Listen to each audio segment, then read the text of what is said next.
Aujourd'hui, on va parler d'un des plus gros airdrops, d'un des airdrops les plus attendus par l'un des projets avec les plus gros financements. J'ai nommé Layer 0. Alors Layer 0, c'est encore un projet dans la thématique d'interopérabilité.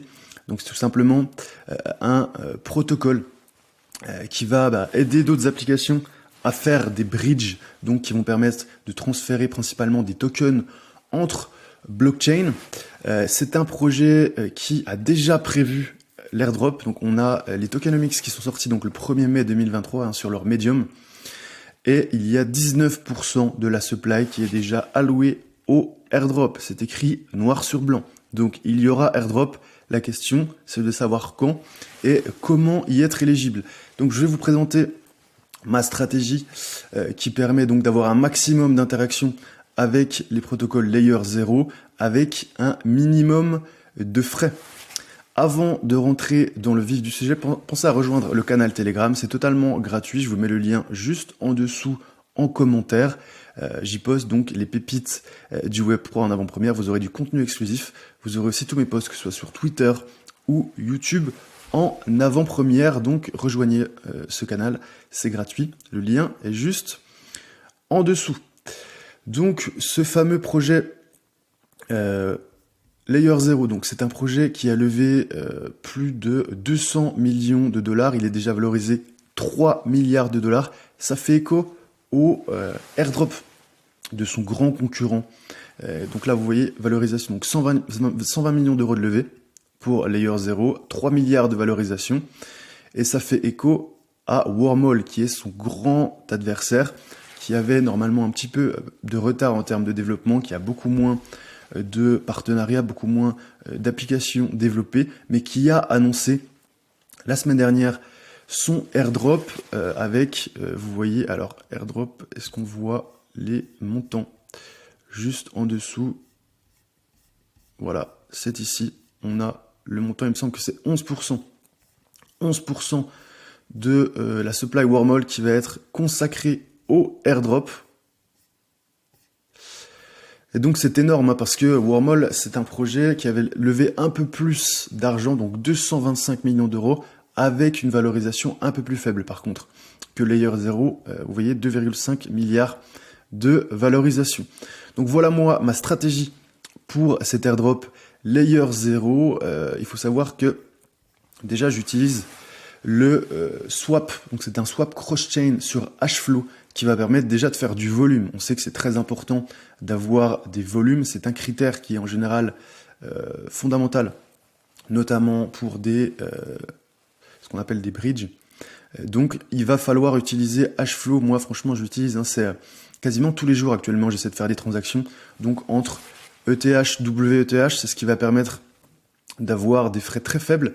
Sinon, idéalement, utiliser d'autres blockchains. Là, je viens de faire un swap notamment sur Solana, ça prend un petit peu de temps, mais si vous faites des swaps entre Arbitrum, Phantom, BNB Chain, Ethereum, forcément, c'est beaucoup plus cher. Donc, essayez de faire, pourquoi pas, moi, ma stratégie, ça va être de faire une à deux transactions par jour sur Hashflow, ça va me coûter quelques centimes, et de faire du volume, idéalement, 1000 $ de volume par semaine, c'est mon objectif, dans l'objectif final de dépasser au moins les 10 000 $ de volume totaux. On a aussi des bridges à utiliser, donc ça c'est des bridges que je vais utiliser au moins une fois par wallet. Il y a 5 principaux bridges, et il y en a d'autres, il y en a certains qui bug ou qui ne marchent pas. Donc moi je vous ai mis seulement les bridges qui ont fonctionné pour moi, que j'ai déjà utilisé, comme ça vous fera gagner du temps. On a le bridge principal qui est le Aptos Bridge. Je vous mettrai les liens évidemment, tous les liens en description et en commentaire épinglé. Donc Aptos, essayez de faire au moins un bridge et de varier forcément les blockchains. Vous avez aussi le bridge de Stargate qui a été développé par Layer 0. Récemment, il y a un bridge hyper complet sur PancakeSwap. Vous pouvez bridger votre cake, vous pouvez bridger sur des blockchains EVM, sur Aptos également. Et donc, il y a énormément de choses à faire également sur ce bridge PancakeSwap. Vous avez Liquid Swap. Vous voyez, je viens de faire un bridge ici. On en a un autre. Alors, celui-là, c'est le Testnet Bridge. Vous allez envoyer donc de l'Ether et ça va vous le convertir en Goerli. Donc, faites attention parce que le Goerli, c'est un réseau c'est des tokens de test. Donc vous pouvez les renvoyer, mais vous allez quand même les payer assez cher, hein, les tokens Goerli. Donc voilà, faites attention, moi je l'ai utilisé une seule fois. Et c'est vrai que les frais sont assez importants parce que ça utilise forcément le mainnet Ethereum.